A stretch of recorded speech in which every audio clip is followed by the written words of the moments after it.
Boruto chapter 80 is out, and this is a very important chapter. A lot of really big things happen in it, and you can honestly just tell right at the chapter cover here, because it's titled What Dad Would Do, and the covers of Sarada, where she's not wearing her glasses.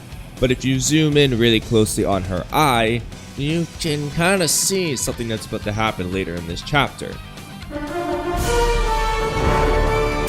But the chapter starts off with Boruto on the run. Shikamaru covers his face and asks Eida if she is sure about what she said last chapter, which is that Naruto is dead by Boruto's hand. Kawaki then just tugs at Eida's shirt right in front of her neck and looks at her. He just glares at her. And Eida says, "Yes, I'm sure the Hokage was killed by Boruto." Shikamaru can't believe it, and then Kawaki's just like, good. Like, this dude is getting way too controlling and aggressive, and you can tell Eida's pretty turned off by it. Hell, I'm turned off by it too. I don't like seeing Kawaki act like this to Eida here. I'd rather see a nicer Kawaki, you know, the one from the Himawari arc in the Academy. That's my favorite Kawaki. But all jokes aside, it is good for his character. It is showing that he's kind of heading down this darker path. And it is starting to form a little bit of a rift between Kawaki and Eida, which I'm interested in seeing moving forward. But then we cut back to Sarada and Mitsuki, where she's begging Mitsuki to listen to her, but Mitsuki's not listening to her. He just says we'll talk later, and that he needs to go after him. And then Sarada just yells Mitsuki. And then Shikamaru gives off the big announcement, which is regarding Lord 7th, who has been missing. There's a strong possibility that he's already deceased, at Boruto's hands. Sumire is shocked and confused, understandably, and she recalls that flash of light she saw earlier. And she knows that something has happened. Something huge, but she doesn't know what just yet. But obviously, because she doesn't know about Eida's omnipotence. Sarada then collapses to her knees and says, "Lord 7th's dead?" And then Mitsuki is just glaring. And Sarada says she doesn't understand what's going on, and she starts to tear up, and understandably so. I mean, Naruto is kind of like her biggest idol in the world, obviously. She wants to be Hokage, and she just likes Naruto's personality in general. So obviously, the idea that Naruto might be dead would break Sarada's heart. You know what? Hell, that would break everyone's heart. I would be upset if Naruto was dead too. But then Mitsuki just says, "Go rejoin the others. I'll kill him." And I like Mitsuki being in like killer mode here. So like, I really want to see Mitsuki actually fight though, because I really like this. Like, it's kind of funny, but it's also cool. Like, I just want to see Mitsuki in action. Sarada remains collapsed though, and Mitsuki says, "You will pay, Boruto." And like, I keep coming back to this, but like, you can just tell how mad Mitsuki was at Kawaki before the role reversal thing, and now it's Boruto obviously, but Mitsuki was mad at Kawaki in chapter 78. Anyway, Kawaki says now he's a Hokage, killing Otsutsuki and Konoha's #1 enemy. He's no longer welcome here. Eida asks Kawaki if he really had to take it this far, and Kawaki says, "At the very least, no one will interfere with me killing Boruto anymore." And hell, he's got Mitsuki right on his side too, actually. Then he says, "Lord 7th is safe so long as he stays sealed away. I won't release him until after I've dealt with Boruto in code. For all intents and purposes to Konoha, the Hokage is dead, and it's Boruto's fault." And as a small side note, Kawaki says that he won't release Naruto until after he's dealt with Boruto in code, but he doesn't say in all other remaining Otsutsuki. This gives off the impression that the only Otsutsuki related threats that Kawaki is worried about killing is Boruto in code. And it's kind of like, did he really not think maybe there's at least a few others? I mean, did he forget that Amato literally talked about a guy named Shibai Otsutsuki like 5 chapters ago? I find it a little bit odd that it's, I mean, like, I won't jump to conclusions just yet, but it gives off the impression that Kawaki isn't even considering the possibility that there's other Otsutsuki out there. Because if hypothetically he just kills Boruto in code, and then he releases Naruto so that Naruto can kill him like he said in chapter 77, then there will probably still be other Otsutsuki out there, but Kawaki will be dead, meaning he can't kill them and kill all the Otsutsuki like he wants to. So I feel like he should probably like at least ask Amato if there might be other Otsutsuki out there before he jumps to any conclusions here, but that's all besides the point. Damon then just jumps in saying, "Hey!" and tackles Kawaki and says, "I finally found ya, Kawaki. You better not have messed with my sis." And then Kawaki says, "Get off me, you dog brat, or I'll kill you too." And Eida's like, "What? Yeah, right. I dare you to try." Which, I mean, I found this a little bit funny. Like, Kawaki just like, he just jumps for the kill on literally everyone that ticks him off even a little bit. It's just like, you know what, I'm gonna kill you. It's like, and then, but I do like that it annoys Eida that he would even think about killing Damon. Like I said earlier, it seems like a little bit of a rift between Kawaki and Eida is growing. To be honest, I'm not so sure that Eida's feelings for Kawaki are gonna last forever here, especially if he keeps going down this road.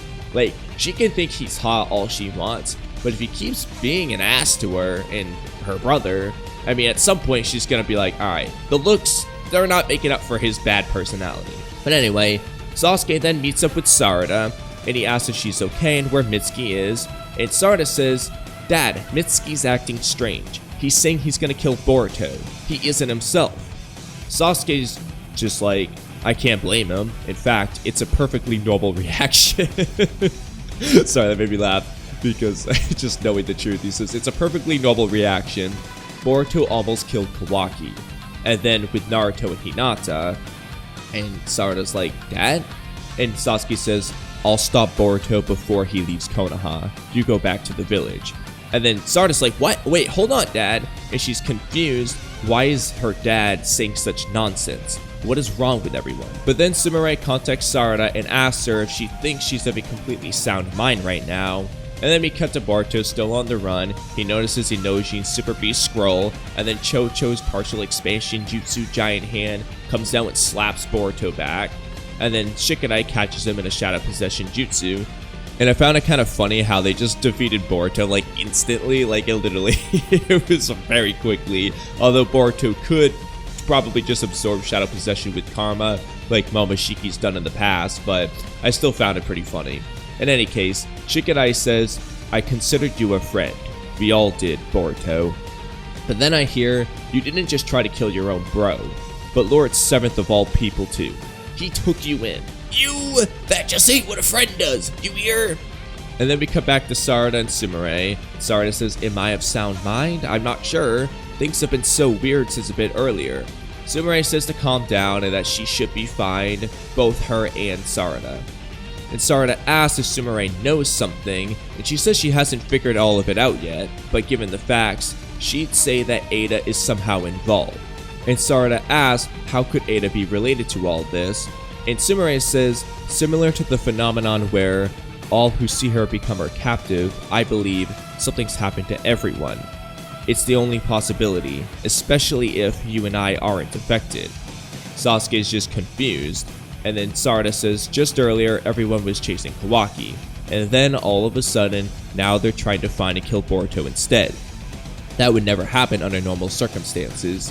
It's clear some non-natural power is at work, something powerful like a Shinjutsu. Eida must have done something to save Kawaki from his predicament. That's the only thing Sumire can think of.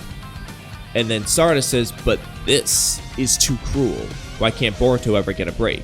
And Sumire is just being more objective and says, either way, you and I may be the only ones who can help Boruto right now. And yet, I'm not sure what we can do. And Sasuke's just like, Sarada, talk to me. What happened? And then Sarada is still in tears and she says, Dad, Boruto isn't guilty. He would never kill Lord 7. Everyone's being duped. Then Sasuke says, Boruto may be an outsider, but I've never had any weird prejudices about him. And that's true for both Naruto and Sasuke. I think they're very good about not having prejudices about outsiders, just given like their situations in past. Sasuke understands how Naruto felt as a kid. He understands how he himself felt when he returned to the Leaf Village after being a rogue ninja. And Naruto, of course, was kind of an outcast as a kid, so of course he would understand Kawaki. And it's always nice seeing that these two are able to understand like everybody. I like that about them. But anyway, he says, but the reality is, I can't ignore the fact that he tried to kill Kawaki. And Sarada says, he didn't. You've got it wrong, Dad. Then we come back to Shikadai and he says, do you get how we're feeling? That you betrayed us like this? Boruto? Say something, you monster! And then Momoshiki says, what a bind. Kill or be killed. Though it's not very shinobi-like to take down former friends, is it? Let's switch. I'll slaughter them for you. And Boruto says to shut up and stay out of this. Sasuke says, you've done enough, Sarada. Go home and rest. I'm sorry, but I have to go. And then Sarada grabs Sasuke and says, you don't have to understand what I'm saying, but could you please just listen, Dad, to the first and only selfish favor I'll ever ask. And then she awakens her Mangekyo sharingan, which Sasuke is very shocked about, and she says, please help Boruto. Okay, Dad? Now I'm gonna quickly pause. I know a lot of people were very upset that I didn't like the spoilers about the Mangekyo sharingan here. Okay? And maybe I was a little bit too hard on it. It's not that I don't understand what they're going for. In fact, I will make a whole video explaining it.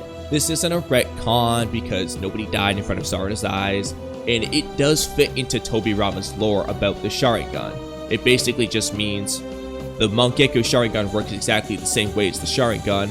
You just have to be more extreme with your emotions. That's the gist of it. I think, though, that this scene could have been done better. Even with the same plot point of not having someone die, in my opinion, I think this could have been better if, one, they slowed it down, and they showed more of Sarada just breaking down earlier. I think it would have been good that involved Sarada feeling helpless, like she's useless.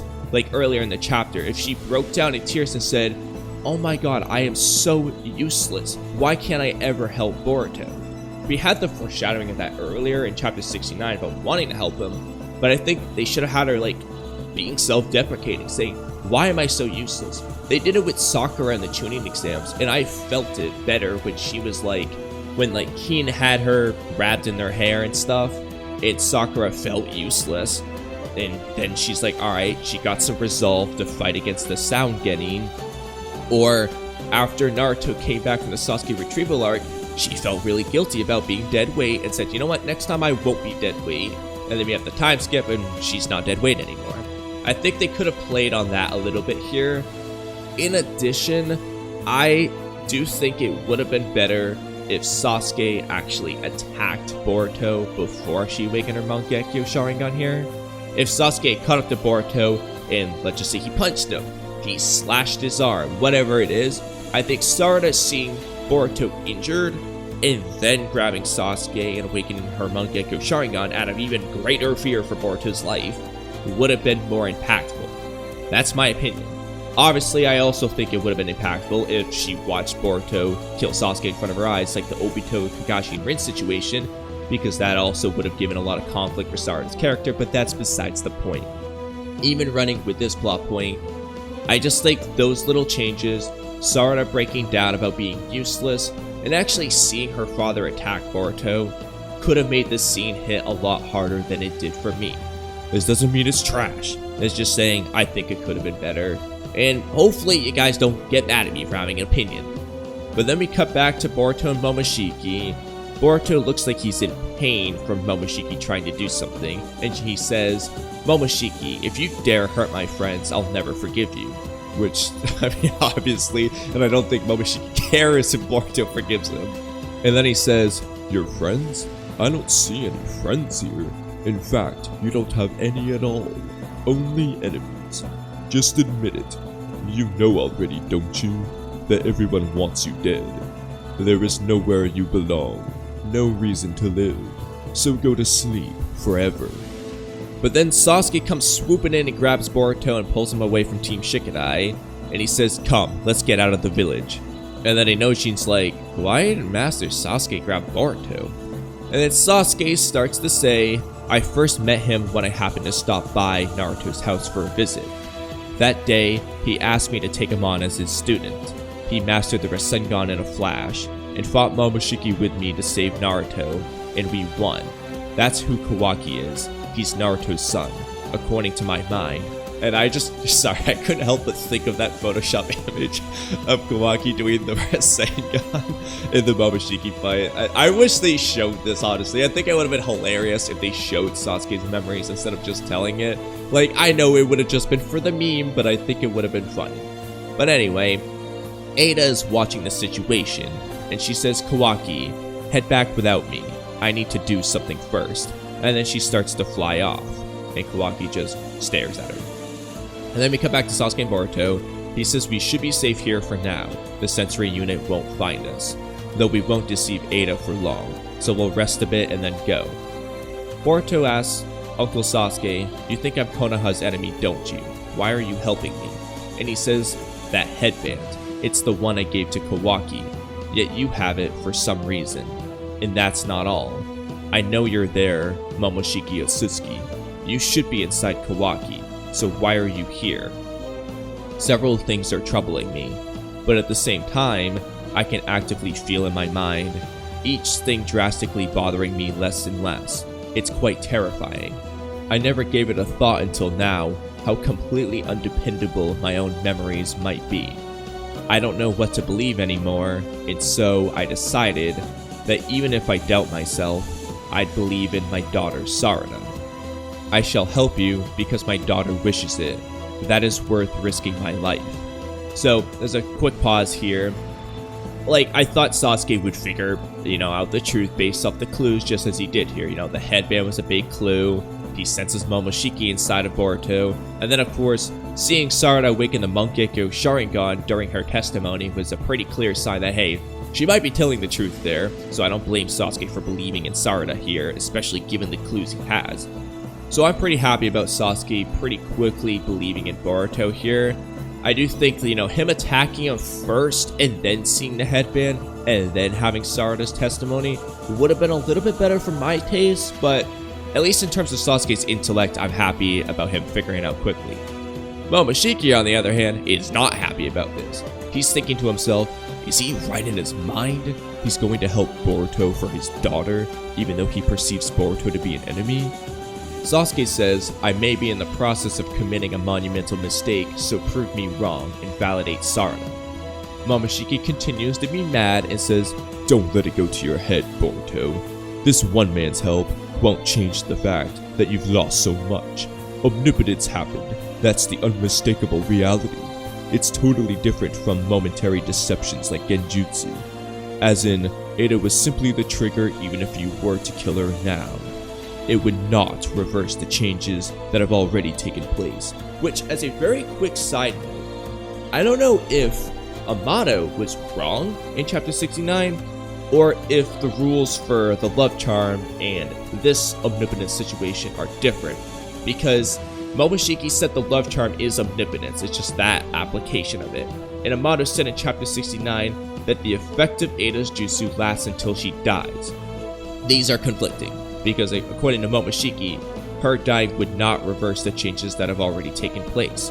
That either means that one of them is wrong, one of them lied, or for some reason the rules are different even though it's the same jutsu. Either way, it's something to take note of. Boruto then starts to tease Momoshiki and says, you're being awfully chatty, Otsutsuki. What's got you so panicked? And I like it. I thought it was funny because Momoshiki was teasing Boruto all of chapter 79, and now Boruto can be like, what's wrong with you, Momoshiki? And it gets Momoshiki super mad, and he says, I'm saying that your role here is finished, so stop being a sore loser, you imp! Hurry up and hand over your body already! But Boruto jabs back and says, you have balls to talk about being a sore loser. Give me a break. You're the one who needs to stay backstage. How about you act like that dead piece of crap you are and stay silent for once? And then Momoshiki's just like, the damn brat. What crazy mental resolve he has. And honestly, Boruto does have good resolve for sure. He was willing to die for the sake of the village and Naruto in chapter 66. But I just found it kind of funny, Momoshiki really underestimated Boruto. You thought this dude was just gonna break down in tears and give up, instantly. It's he's barely had to, deal with it. I feel like more time would need to sink in. He would need to, try to convince people and just have it not be effective before he would just give up. I feel like Momoshiki really jumped the gun at assuming Boruto would just despair like this. But anyway, Eida then shows up and says, I know that apologies won't cut it, but I'm still sorry, Boruto. And then Sasuke says, so this is Eida and Damon, because this is the first time he's actually met them in person. And actually, I noticed that Sasuke's never shown blushing around Eida, and I mean Shikamaru is never blushing around Eida really ever either, so I'm not too surprised that Sasuke wouldn't be, but we do know he's affected by her because he was affected by Eida's role reversal omnipotence case, so he's obviously affected by her love charm too, meaning Sasuke could never kill Eida, but he's not the type that's gonna be all like blushy and lovey-dovey around her. Anyway, Eida asks, do you already know what's happened to you? And Boruto says, Kawaki and I switched places is what I was told. Eida says, I only wanted to help Kawaki, that's all, I swear. But it seems I did something unintentionally. I never imagined it would turn out like this. Something similar happened before. By the time I realized it, everyone had become my captive. And as a small side note, this is pretty interesting.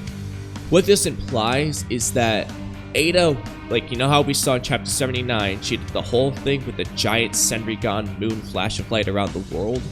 It looks like the exact same thing happened in the past, but when that happened, she was making everyone become her captive. So it's not like she just like started walking around after Amato to put some ninja tech in her, and then everyone loved her. It seems like she accidentally activated omnipotence in the past, and then it just stopped. And apparently the effect may or may not last even if she dies. Momoshiki implies that the effect would still last, although it would be pretty much useless, and Amato implies that it would be done. I guess if she's dead, it doesn't really matter if they love her or not. What's it gonna do for anyone anyway at that point? So maybe that's what Amato meant in the end. In any case, Boruto explains that Eida subconsciously desired that, and her true power, omnipotence, made it reality. And she says, so that's what it is. What a total drag. What a drag. What a drag. Man, what a drag. Man, what a drag. Survival, what a drag. Damn it. Such a drag. And Boruto says, in this right now, it's reflecting what Kawaki wanted. And she notices that Boruto is very calm about it, and she thought that he would be totally depressed, just like Momoshiki did. And he says, oh, I'm crushed alright, but even more so, I can't stop thinking about him. The insecurity and loneliness that I'm feeling right now, he's lived with this all his life, since he was a kid. The polar opposite of me. I thought I knew him pretty well, but I guess it was pissing him off that even though I never knew hardship, I was acting like I understood. And Eida says maybe, but I think he does acknowledge you as a true brother. That's how it seems to me. And Sasuke says, Naruto, he also had nothing, just like the current you, and he was shunned by many people. But he became Hokage by proving himself through his own actions. If you are truly his son as you say, then show us, just as he did. And actually, this whole conversation is such a Naruto and Sasuke parallel. Naruto went through pretty much the exact same thought process that Boruto is right now. In their first fight in the Final Valley, they established they both understood loneliness. That's part of the reason why they were able to bond so well. However, what Naruto didn't understand, which really pissed Sasuke off, was that Naruto was born with nothing. He never had anything, so he didn't understand what it felt like to lose everything, the way Sasuke did. And then Naruto came to that realization later on, especially when Jiraiya died, and that's when he actually finally understood how Sasuke felt. He felt that desire for vengeance, although he overcame it, the whole Pain fight, they had their talk and stuff. But he felt that desire to get revenge for Jiraiya's death against Pain. So he actually understood Sasuke finally. In this case, Boruto is going through pretty much the exact same thing here, where he thought he understood Kawaki because they both had karma seals and stuff, but the reality is he didn't understand Kawaki. However, now he has nothing, like Sasuke pointed out.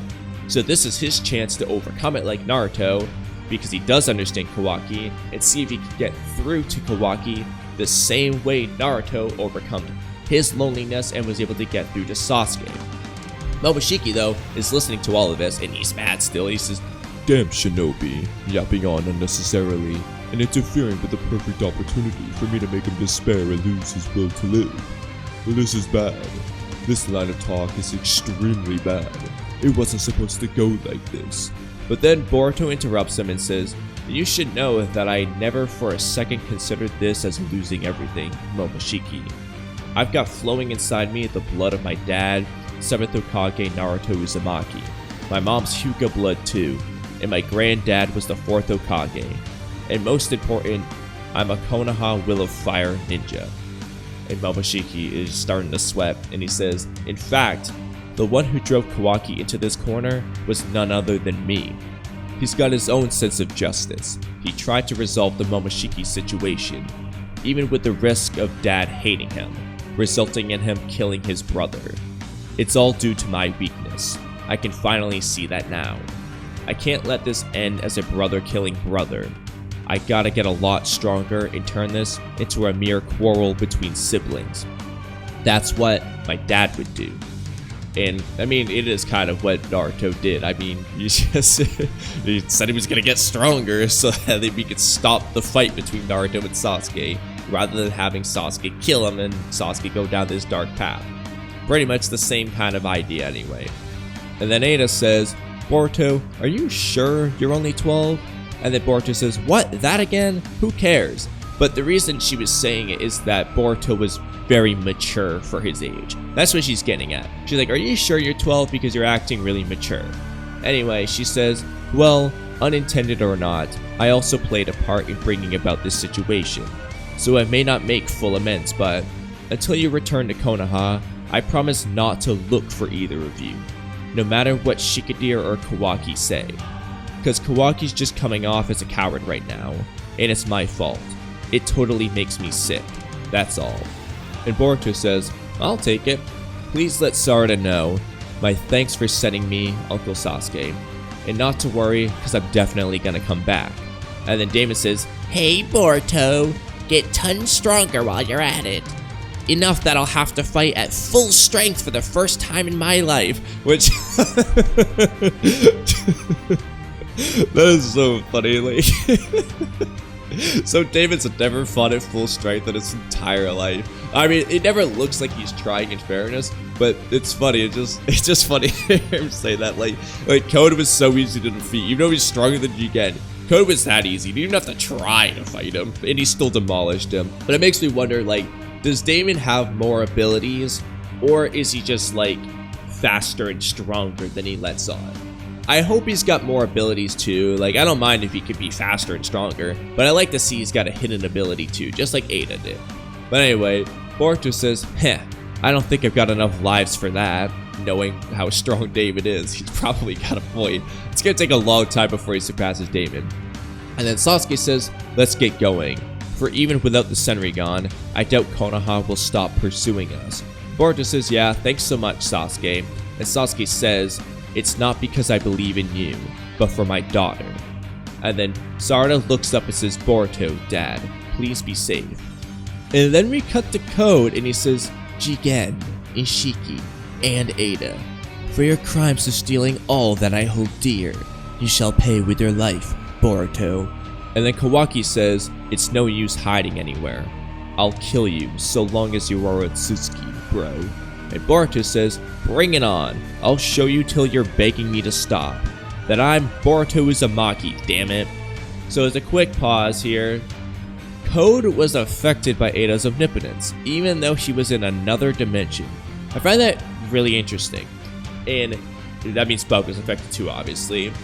But it gets interesting in regards to Naruto and Hinata. Are they going to be affected too, even though time doesn't flow in Daikoku 10? Because it is a separate dimension, but so was Code's Ten Tails dimension that he's in. That's another dimension too. It would be pretty interesting if Naruto, after everything that happens, if Naruto just comes back from Daikoku 10 and he thinks that Boruto was trying to kill Kawaki, and he's like, stop it, Boruto. That would be pretty funny. Although, by that point, they might have resolved the whole situation, and so it might not matter. They could just say, yeah, don't worry about it. We're not trying to do anything. But I am interested to see if Naruto's memories were changed too, but it's a little bit different for Daikoku 10 because time doesn't flow there.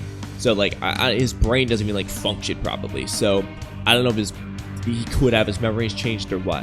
Who knows? We'll have to wait probably several years to find that one out. Now, this last page really gives off the vibe of a time skip, especially given that Boruto's going on break and it's going to return in September. However, there are some loose ends that are kind of weird. So, besides the fact that Mitsuki is still after Boruto, I would say, okay, well, Boruto and Sasuke are leaving the village and just running away at this point, so Mitsuki could just not find Boruto. Okay. But if you recall in chapter 75, we had that future vision that Boruto saw.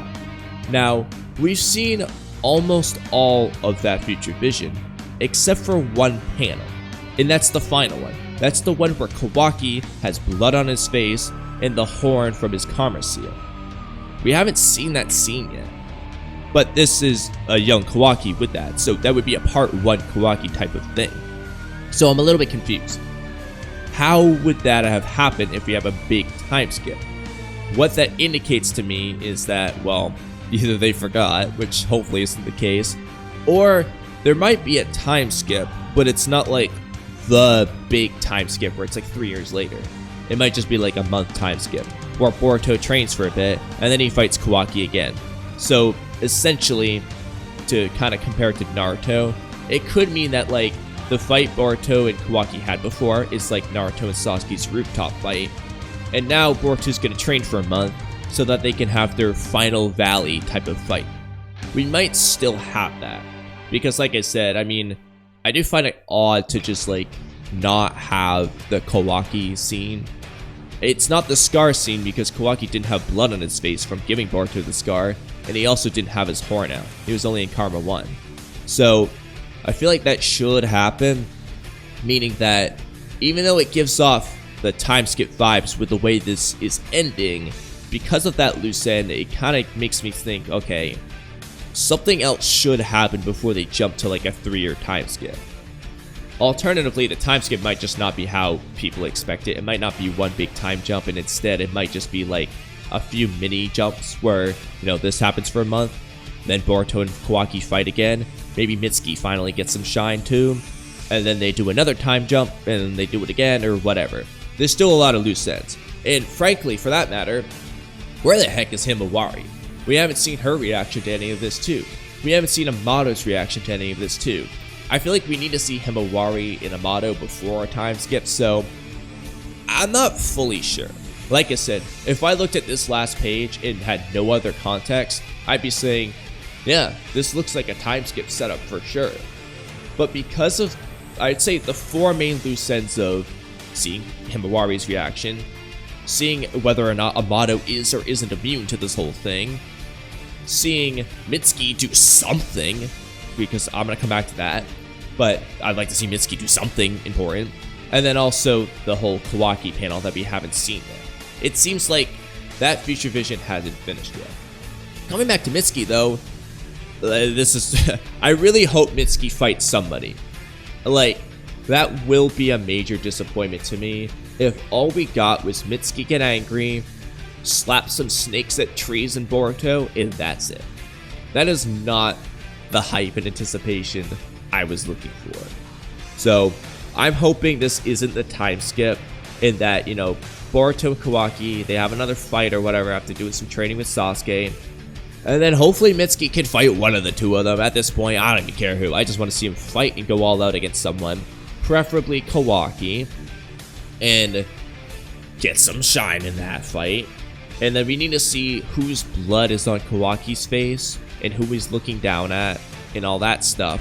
And then coming back to Momoshiki's prophecy, this is another one where I can't jump the gun too much yet, because if this was it, I would be very disappointed that, and I know some people are like, why do you want Boruto to despair in the comments and stuff? And I'm like, it's not that I want Boruto to suffer, it's that, for example, I'm going to use Naruto almost giving in to Kurama versus Pain as an example.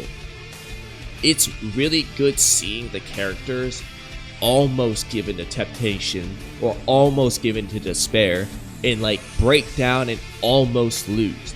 Naruto had it happen so many times where he almost gives up, he almost gives in, but he doesn't quite. A lot of times it's with the help of others. For example, he was about to give in to Kurama, but then Minato saved him and gave him some motivation. He was going to give up versus Obito, but Hinata helped him out, gave him some motivation. Kakashi was about to give up versus Obito, but Naruto gave him some motivation to keep forging on, and so on. It happens a lot, and it's really good seeing that moment. In this case with Boruto, it's like, he said he was crushed, but it never once felt like it. It really felt like Boruto was just totally cool with this, which is fine. Like, Boruto's a very upbeat, positive person. But in regards to Momoshiki's prophecy, it's like, alright, well, the dude was just wrong. Like, nothing happened. So, because I'm getting the impression that maybe that time skip isn't quite here after all, there could still be more that happens. Momoshiki's freaking out, but there might be another thing that happens, and then he does momentarily almost give in, but then he comes back to his senses later on. I can't tell you what will happen there, but anyway, this is definitely a big chapter. I feel like I'm just rambling at this point, but I'm gonna ramble for a little bit more because the spoiler comments really got me heated. So I'm gonna make a separate video about the whole Sarada's Mangekyo sharingan thing because a lot of people just did not understand what I'm getting at there. But the point was just, it didn't hit me as hard as I feel like it should have. That is all. It's just my opinion. I literally said some of you probably will love it, while others like me felt it was a little bit lackluster. You know, personally speaking, Kakashi in Obito's Mangekyo scene was probably the most impactful to me. I feel like that one really hit hard. I also like Sasuke's. He sees Itachi die, and then he learns the truth about Itachi. And it's like, okay, he went from loving his brother to hating him. He sees him die.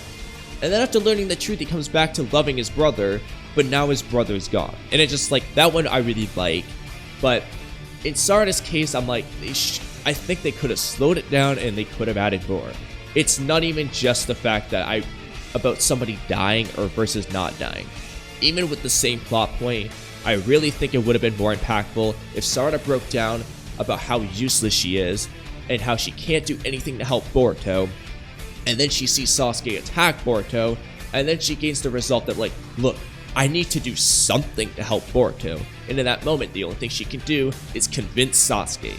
And when she does, she awakens the Mangekyo and convinces Sasuke. I think that would have been more impactful. That's my opinion. Maybe some of you guys think it's perfect. I'm going to stop rambling now, but I want to hear what you guys think about this chapter. So there's a lot of stuff that happens here. My favorite thing, honestly, might just be Eida. I really liked Eida kind of having that, like, turn off on Kawaki. She literally says he's being a coward, and she doesn't like it. And she probably didn't like when he was grabbing her either, or when he said he was going to kill Damon. And I thought that was really cool, just seeing Eida kind of shift towards Boruto's side here. She's going to stay in the village and help Kawaki because she still has the hots for him. But there's that rift building, and honestly at this point, I don't think Kawaki could get away with, like, abusing Eida's love for him. Because she's going to keep noticing that stuff and be like, you know what, screw you, Kawaki. I think that's really good for her character. But I'm curious what you guys thought was your favorite part about the chapter and your least favorite parts about the chapter. For me, my favorite's the Eida thing. My least favorite, honestly, it might just be the lack of Mitsuki shine at this point. That's really grinding my gears. And then I got that kind of like, I'm going to wait and see on Momoshiki's prophecy. And I just think Sarada's Mangekyo could have been better. As far as Code goes, I'm interested in the fact that he hates Boruto now instead. Still don't know if he's going to invade in part 1 because Eida's still there, so I kind of feel like this scene of him talking is just a time skip scene where he's going to wait for 3 years or whatever, but we shall see there. Let me know what you guys think in the comment section below though, but that's a wrap on today's video, so thank you guys for watching until the end. You're already under my genjutsu. Don't forget to subscribe, leave a comment, like the video, become a member, and hit the bell icon for notifications. Sorry, Sasuke. Maybe some other time. Have a great rest of your day, and I'll catch you guys next time. Bye.